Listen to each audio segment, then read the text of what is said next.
G'day guys, it's your old mate Big J here. Welcome to another edition of Aussie Boxing Talk, the show that literally punches you right between the fucking eyes. And today we're going to be doing, I should have done this yesterday, but I really couldn't have been bothered, but I've been motivated by other videos out there. Going to give a review on Teremona. I'll do, to be perfectly honest, Teremona Jr, you know, the Olympian from 2024 Paris Games, the heavyweight, up to 10-0 now, knocked out all his opponents. Pretty much doing the Mike Tyson of the 80s, just pretty much destroying everyone in his path. But I've got to say that the competition needs to step up before Teremona steps out, because it's really getting. I mean, he's 10-0. Like, now is the time. Now, if they're serious about this kid, is that they've got to stop feeding him these dead men. I mean, Curtis Harper, I think his name was. Let me just have a look here. Yep, Curtis Harper. A record of 19-12. Alright. Man, looked absolutely bloody terrible. He was out of shape. He was overweight. And he looks like he was just, I think he only fought 3 weeks prior. And he just looked like he was there to pick up a paycheck and just walk into a punch and boom, get stumbled over. Now, I don't like that in boxing, because, old mate, you can get seriously bloody hurt doing that. Boxing is not a fucking game. Especially when you're fighting a 6'5", 265 pound, Islander bloke who can fucking hit. So, to say, I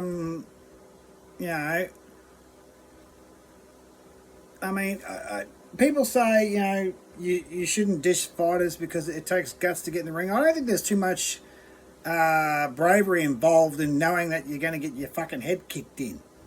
I don't think there's too much bravery involved in that at all. That's just plain stupidity. I mean, if you're going into a fight knowing you're probably going to get seriously hurt, you're a fucking moron.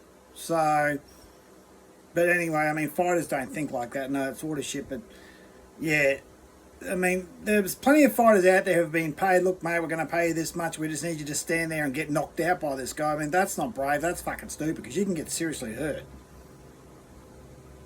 And for the pittance that these guys are getting paid, it's not worth it. But anyway, I don't like what they're doing with Teremona, because they're doing exactly, Eddie and Tasman Fighters are doing exactly the same shit as what they did with Sky Nicholson. They're feeding their dead opponents like shit. They're getting the shittiest competition they can lay their hands on to make them look good, right? So they could get a belt around their waist, and it's not going to happen as easily for Sky. It's not going to happen as easily for Teremona as it did for Sky. And the only reason she got that WBC belt was because Amanda Serrano vacated it. Otherwise, she never would have seen that WBC featherweight belt. So, they're doing exactly the same thing to Teremona as they did with Sky. They're feeding him a whole bunch of dead opponents, like this shit competition. And finally, when they actually put him in front of someone that can actually punch back or take his power, he might be in a little bit of trouble, because we don't know what sort of skill set or punch resistance or power he's actually got, because he's just sitting there fighting friggin' tomato cans. It's a fucking joke. It really is. I mean, he's 10-0 now, and he's knocked out everyone. He hasn't gone past the second round. So now it's like, okay, he's got a string of highlight knockouts. Now let's put him in with someone who probably is undefeated. He's got just as many knockouts as he does. Let's see what he can do. Because I understand why they probably don't do that, because maybe they think he's just a big puncher, he's got no defense, he's got no footwork. And if someone actually, like, I think if Justice Huni fought him, Justice Huni would box his ears off. But if Teremona landed one on Justice, he'd probably put him to sleep. So, because, we all know how weak Justice's chin is. So, I think Dempsey McKean would be the way to go. Solid veteran, been at the top, or very, very close to the top, a tier below the top. I think that would be a good fight, but I think if he's with No Limit, that's probably not going to happen politically. But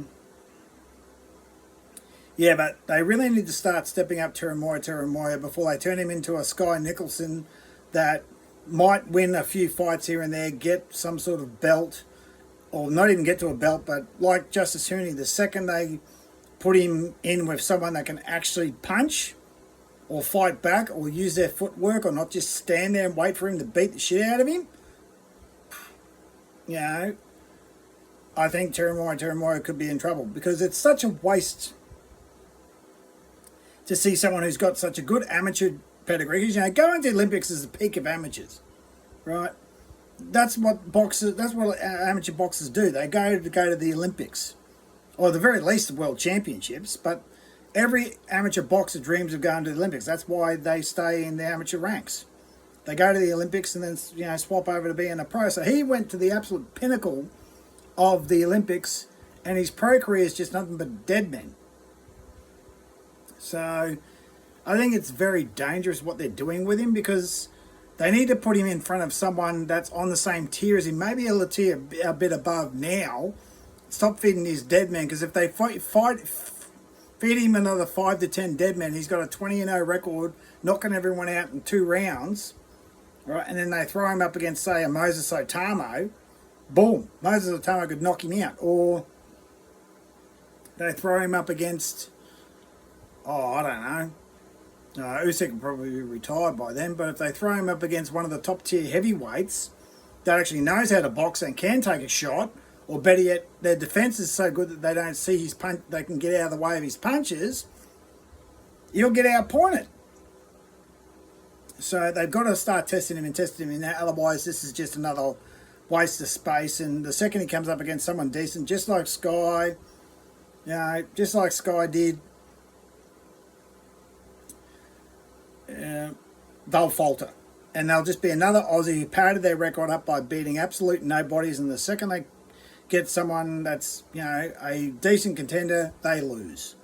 So, and that's happened time and time again. I mean, I can't name how many Aussies stayed in Australia, padded their records up by fighting absolute no ones. I mean, you know, to his credit, he did go to Florida, but, you know, so what?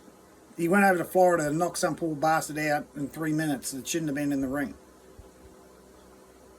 So it's actually pretty embarrassing why they're actually doing that to him, because they're like, well, what are you doing with him? Are you trying to give him a career, or are you just turning him into a highlight reel?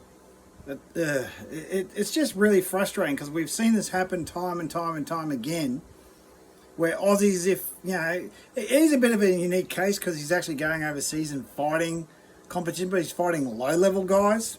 I mean, traditionally Australians just pad their records up by beating up, you know, Southeast Asian taxi drivers. That's boys and girls.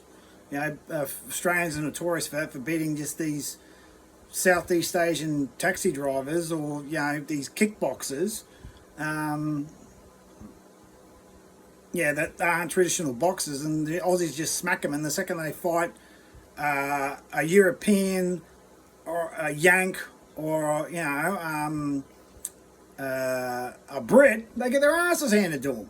So it's really got to stop, because I see Tasman doing the same thing to Teremona that they did to Sky. They'll just keep feeding him dead men until he gets some sort of a belt. And the problem is that won't work in heavyweight. I don't think he'll get a belt. Or they'll build him up and build him up, finally throw him in front of someone who's half decent, and then get his ass handed to him. And everyone will just roll their eyes in the back of their head going, oh, well, excuse me, he was never that good in the first place, because all he could do was beat up bloody low-level competition, so it'll all turn to shit. But anyway, so that's that rant, really, if you call it that. I thought it was pretty low level for a rant. But I was talking to the chump today, and he's telling me that the YouTubers in America wanted to use his content and take a 70% cut. I'm like, fuck off. Like, if you're a YouTuber out there, you put something up on your channel, that's yours. You don't sell it off to someone else for a 70%. No way. But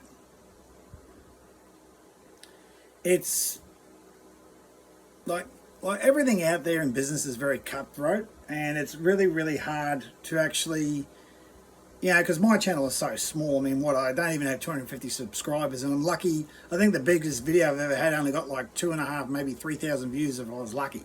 So this isn't a very big channel. I mean, I know I've been working with T Street for years, who's got 100,000 plus subscribers, and I think our most successful video got 100, even 150,000 views. Is still a drop in the ocean. I think that was our Mark Hunt, Sonny Bill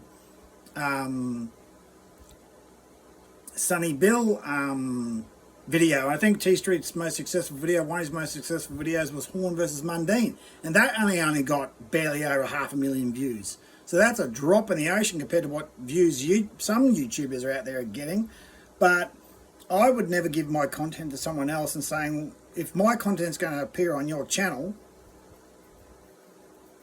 you know, I want payment. I'm not going to give it to you for free. Fuck you. So